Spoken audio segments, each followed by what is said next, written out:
Okay, so I'm going to tell you something about half metallicity. This is something which has not been discussed probably in this meeting so far, but the connection is that it's all using dynamical mean field theory. So all of you know what happens when we turn on strong correlations in a matter. Like all of us we know, like if you start with a matter and you turn on very strong electron correlations, then you are expected to get very interesting phases like Mott insulator. So this is something which should be a metal according to conventional band theory, but because of strong electron correlation it behaves like an insulator. Or you can get high Tc superconductors, about which we heard a lot in previous session of this meeting, I mean on Saturday. And you can also get magnets, you can get non-Fermi liquids. For example, in transport measurement in certain materials, you will see that the resistivity does not go as T square, but it might show some different temperature dependence. The question of interest is what happens, the question, this is obviously an interesting thing which I mentioned, but the question we are asking now is what happens when you turn on electron-electron interactions in a band insulator. Okay, so this is a topic which has not been explored much, and I'm going to show you some results based on a recent work which is in collaboration with H.R. Krishnamurthy and Mohit Randeria, and it's there on arXiv. So we studied effect of on-site Hubbard-Jew on a band insulator, and we find something very interesting and very simple, that it can result in a half metallic ferrimagnetic phase. So what we study basically is a simple band insulator which has two bands to start with because of a staggered potential on a bipartite lattice in presence of the Hubbard-Jew. Okay, so at half filling the system is obviously a band insulator to start with. It does not have any antiferromagnetic order, and at very large values of U the system becomes antiferromagnetic. The interesting thing about this antiferromagnet is that the gap for single particle excitation is different for the up and down spin channels, and when you dope this system you get a very broad ferrimagnetic half metallic phase. So I'm going to come to the details of this phase diagram, but I just wanted to flash it before I come to any detail. So here is the outline for the talk. I'm going to first introduce what half metals are, for at least for students who are not familiar with it. Then I'll tell you what is the model we are going to study. How do you simply intuitively understand the phase diagram which I just showed. Then I will come to the details of calculations and I will conclude. So half metal is a very interesting class of materials in which electrons in one spin channel behave as if they are in a matter, but the electrons in the opposite spin direction behave as if they are in an insulator. So these half metals were introduced long back in 1983 by de Groot based on his band structure calculations. But recently they have become very interesting, mainly because they can generate spin polarized currents, and that's why they are interesting for the spin controlled electronics, also known as spintronics. One can have many kind of half metals. So you can have ferromagnetic order in a half metal, ferrimagnetic order, or antiferromagnetic. The ferromagnetic half metals are kind of trivial because what is happening is that you have a fully polarized ferromagnet and the energy states of the minority spins are completely empty. So there is nothing, it's very surprising, like why do you have a ferromagnetic half metal? The more interesting objects are like ferrimagnetic and antiferromagnetic half metal. So I'm not sure how many students are familiar with the term ferrimagnetic, so I'm just going to tell you pictorially here. What is the difference between antiferromagnetic order and ferrimagnetic order. So all of you know that when you have an antiferromagnet, you have antiparallel spins on nearest neighbor sides, and the magnetization on the neighboring spins is just equal and opposite to each other. So that you don't have any net movement, but you have a staggered magnetization. But what happens in a ferrimagnetic ordered system is that you still have spins antiparallel on each side, but their strength is not equal to each other. So you not only have a staggered magnetization, but you also have a non-zero uniform magnetization or the net magnetization.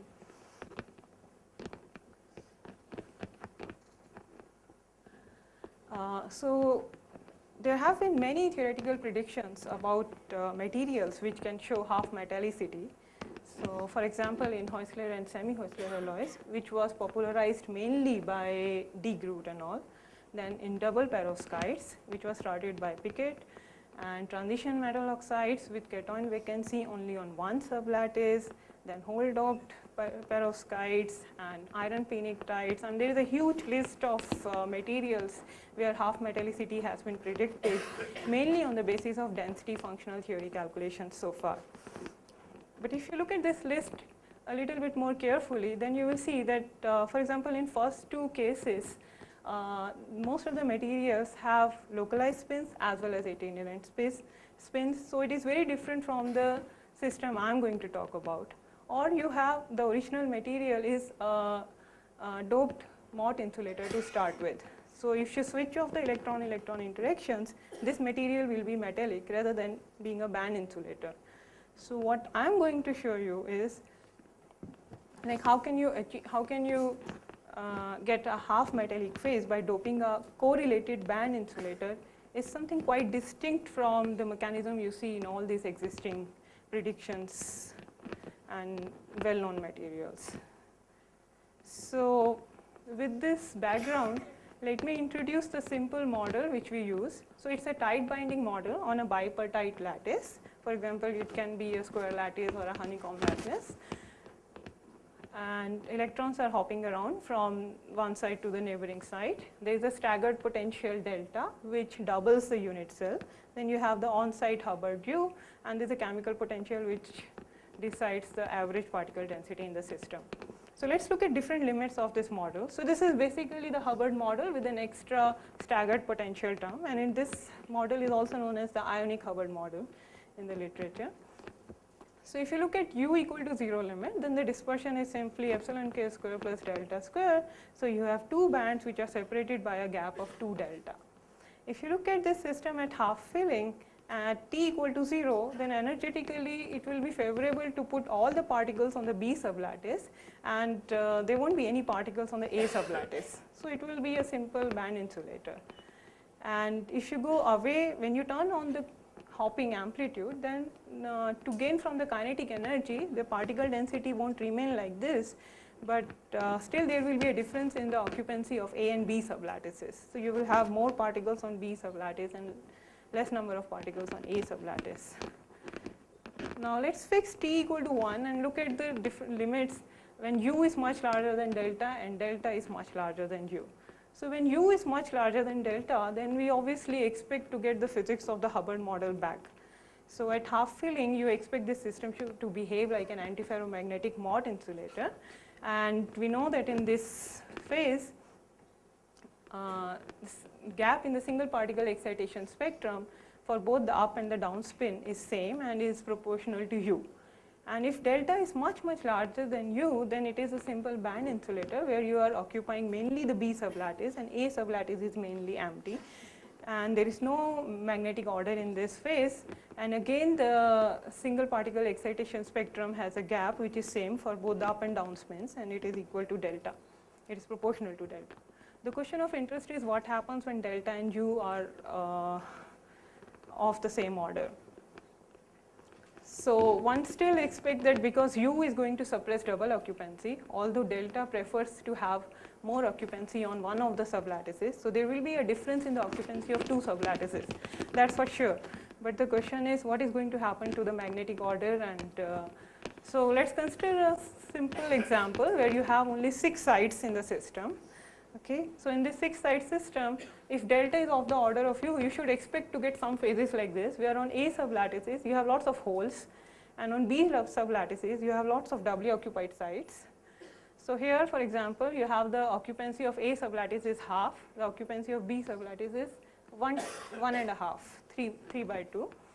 And but if you can just count the number of up and down spins, you will see that you still have the magnetization on A and B sublattices to be equal and opposite to each other, and that's coming from the particle hole symmetry of this Hamiltonian at half filling. And so using this particle hole symmetry arguments, you can get an expression for the particle density on A sublattice and B sublattice in terms of the staggered magnetization and the staggered occupancy. Okay.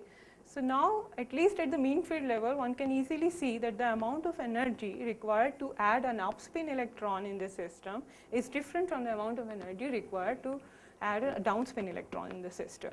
Okay.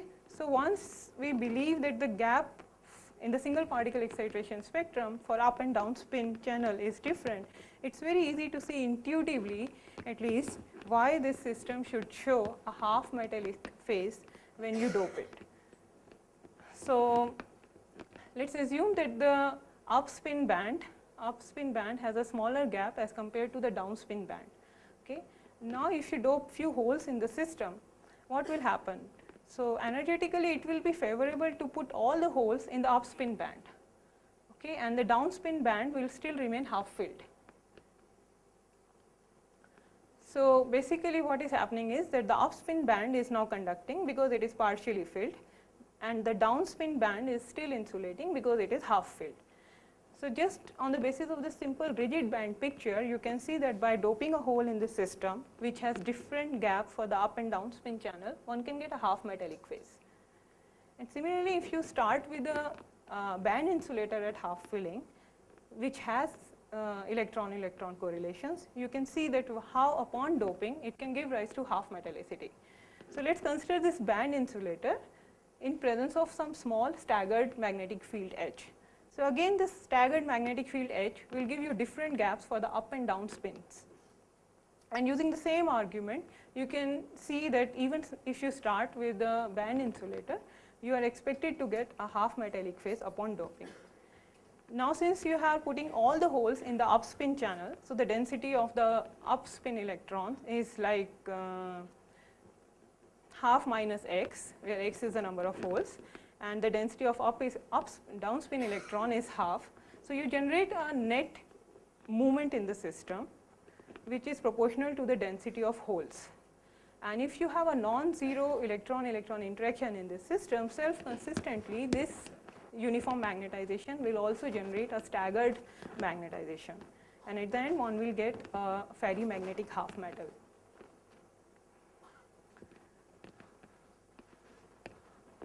So the rigid band picture, I mean this is just I am telling you intuitively without showing you any details of the calculation. Like if you have very low doping where the rigid band picture seems to be sensible, then one expect to get a half metal and ferrimagnet starting from a system which has different gaps for the up and down spin channel. Okay, the question is whether this half metallic phase survives when you dope too many holes into the system, or if the electron-electron interaction is large enough. So to answer this question, we study this model using dynamical mean field theory. So since there are so many experts in the audience who have already talked about DMFT, and there will be more lectures on DMFT, I am going to skip all the details of DMFT, but just look at this last equation here. So since we have to work on this bipartite lattice in the antiferromagnetic sector, the Green's function will be a 2 by 2 matrix. So here alpha, beta are the sublattice indices and sigma is the spin level. And we used generalized version of iterative perturbation theory, generalized for this ionic Hubbard model in the spin asymmetric sector to solve the DMFT equations. Now one will obviously ask, why are we using this simple impurity solver? So right now we are interested in getting a zero temperature phase diagram, and although there are better modified IPT available which works very well if you go to large U, like U of the order of 30 times T or something, but as far as the half metallic phase is concerned, we don't really need to go to such a large value of U. The most interesting regime is when U is of the order of 2 times the staggered potential for getting the broadest half metallic phase. So we will just stick to the generalized version of the IPT. So let me show you some details of this IPT ansatz. So we construct this self energy ansatz which has a Hartree-Fock term and a second order term. So as you can see, each of this self energy term is a 2 by 2 matrix, and this parameter A alpha sigma is fixed by taking the large omega limit, and B alpha sigma is fixed from the atomic limit, and if you are at half filling, then denominator is just equal to 1.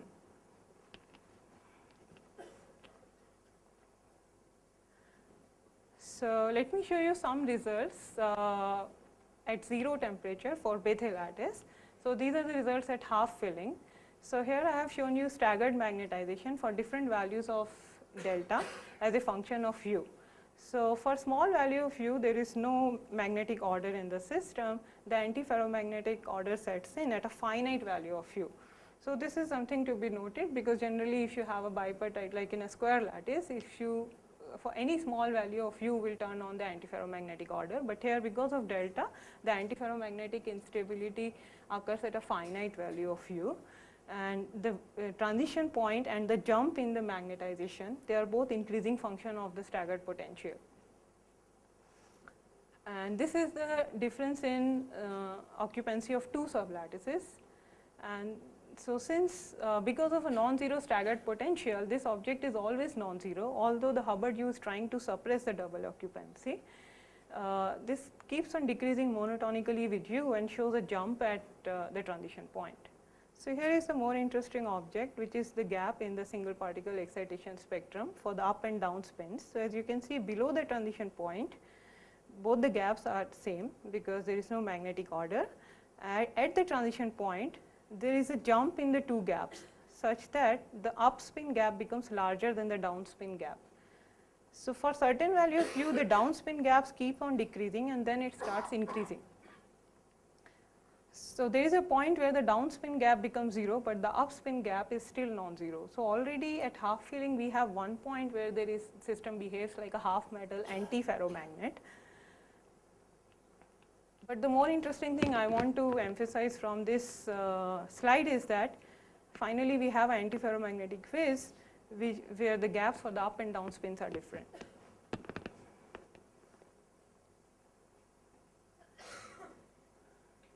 So let's see what happens when we dope this system with a finite density of holes. So as I told you that one is expected to get a broad half metallic ferrimagnetic phase, and this phase diagram is obtained by looking at the density of state and magnetization and other properties, and that's what I will show you now. So here is the spin resolved single particle density of state at a particle hole density of 0.17. And so if you look at small u, then there is no difference in the up and down density of states because the system is paramagnetic.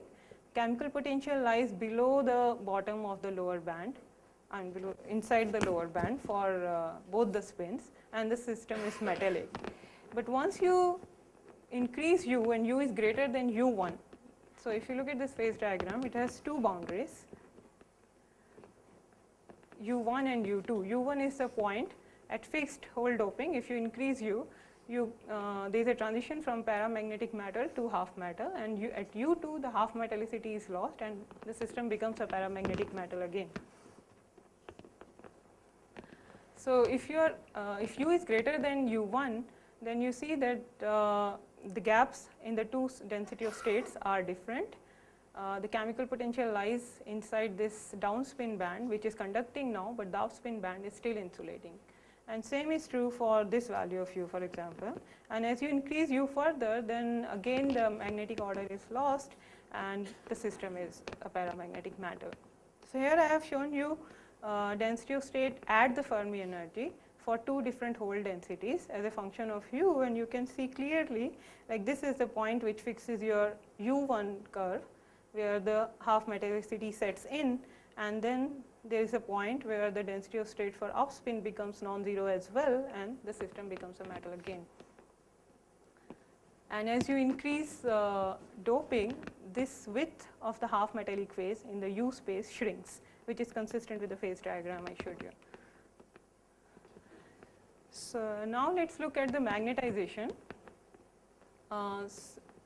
So again at small values of u, there is no magnetic order, and as you with the first order transition, the magnetic order sets in, and since we are away from half filling, both the staggered magnetization and the uniform magnetization, which I show here, are non-zero. Now inside the half metallic phase, you can see that both the magnetization increases when you increase the hole density. So for example, if you are at x equal to 0.05, you have a uniform magnetization which is almost equal to 0.05, and then you have for x equal to 0.12, you have a uniform magnetization which is equal to 0.12 and so on. And this can be simply explained because since you are doping all the holes into one of the spin channel, so you have say the density for up spin is still half, but the density for down spins is n minus half, which tells you that there is a uniform magnetization which is proportional to the hole doping. So inside the half metallic phase you have a uniform, non-zero uniform magnetization, but if you look at the staggered magnetization, that keeps on increasing with u, it is not a constant. And as you keep on increasing u, there is a at certain value of u, there is another first order transition where the magnetic order is lost, and this fixes your second curve u2 in the phase diagram, where you go from half metallic phase to the paramagnetic matter.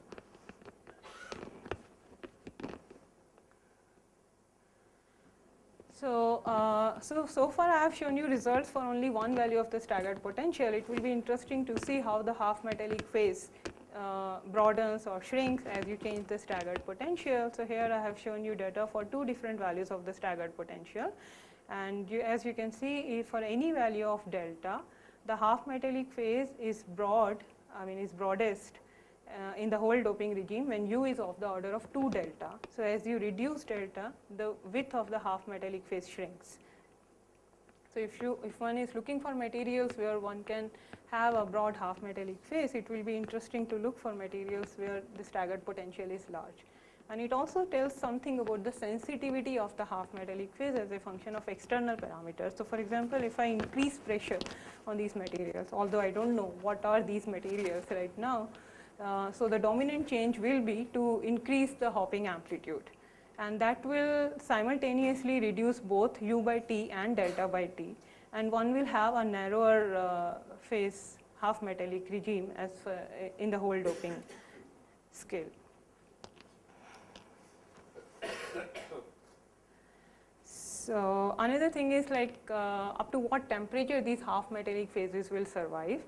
So these are some finite temperatures. So the phase diagram which I showed you was at 0 temperature. Now I am just looking at the finite temperature results and trying to see what is the transition temperature up to which the magnetization remains non-zero in this system. So this is for a certain value of parameters for different particle densities, and for the parameters chosen, as you can see that the maximum transition temperature we get is around 0.3 T. So it should be possible to tune these parameters in real materials and get a temperature up to which half metallic phases can easily be seen.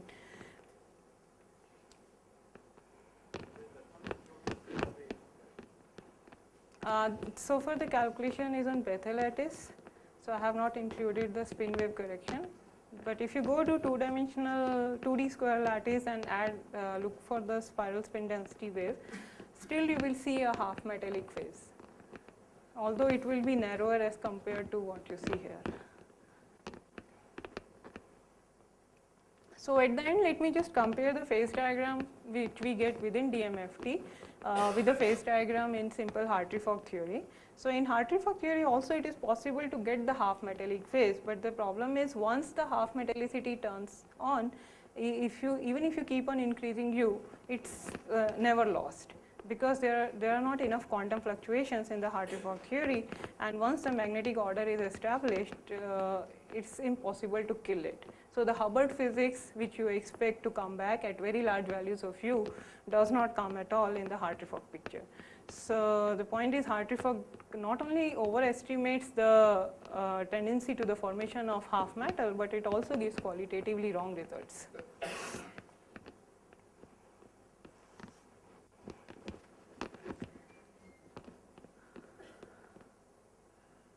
Okay, so with this let me conclude.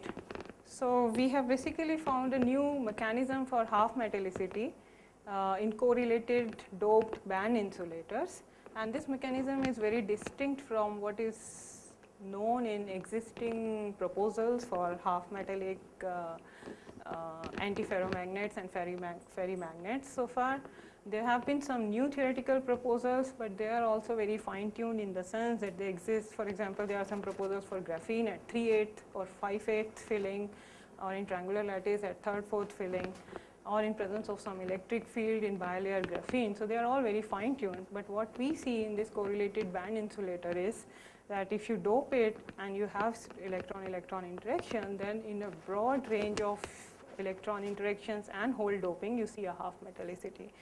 And although this study is based on a very simple model, but we think that, we believe that if you have a model where the gap in the single particle excitation spectrum for up and down spins is different, and if the antiferromagnetic order survives upon doping, then one should get a half metallic phase there.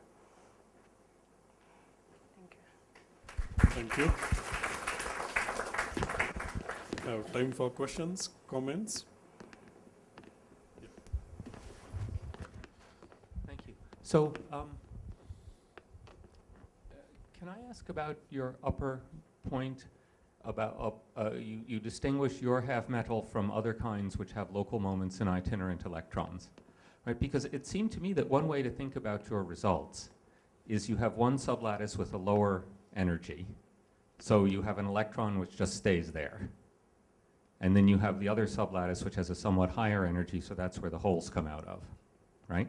So why isn't the site with the sublattice with lower energy just a local moment, as in the manganites and the double perovskites, just with a different spatial structure? No, I don't think it's like a local movement, because you still have the kinetic energy for both the up and down spin electrons. And so basically what is happening is just that the gap in the single particle density state is different for the two spin channels. I understand what you're saying, but I think that that's... But another question, you said something about square lattice, but did you investigate other...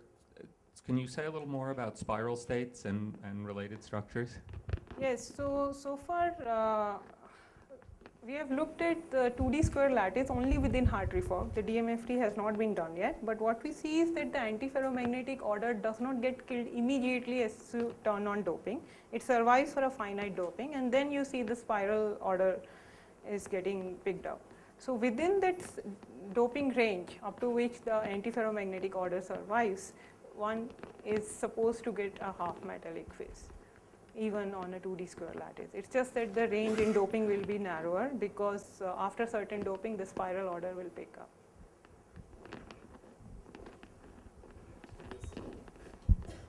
What about real materials where you would expect to see such thing? Because the TCs you were getting in units of hopping are fairly large. So do you have any suggestion? I'm looking for suggestions from experimentalists. I don't know really what is, where I should look for, but it looks like a very robust proposal, and so I hope our experimentalist friend can help. You have to help them.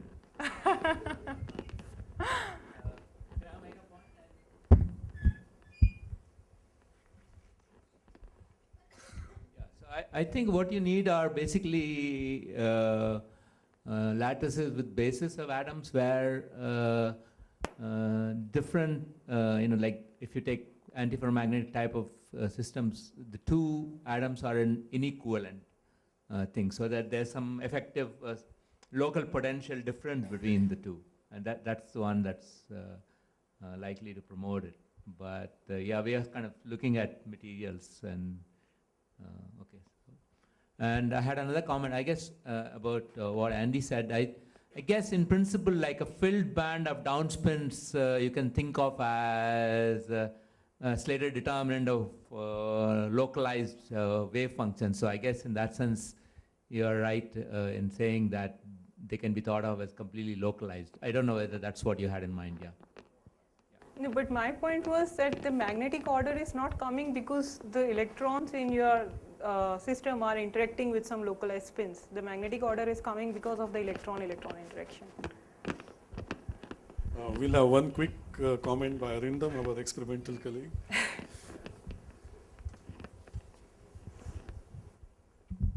You mentioned bilayer graphene. So I just wanted to ask whether one could realize this in a bilayer graphene by switching the interaction on in some way, or because you naturally have a bipartite system? Yes, so actually this is some work which has already been done by a Chinese group. I'm sorry that I don't have the reference here. So they have looked at bilayer graphene in presence of electric field perpendicular to the graphene layer. and in presence of Hubbard U. And they do a simple Hartree-Fock mean field theory and showed that for very small doping regime, it is possible to get a half metallic phase. I think that mechanism also slightly related to this. Turning on the electric field makes the two layers Different occupants. So if you have like upspin on one layer and downspin on the other layer. Okay, any other quick comment or question? If not, please join me in thanking Aarti once again.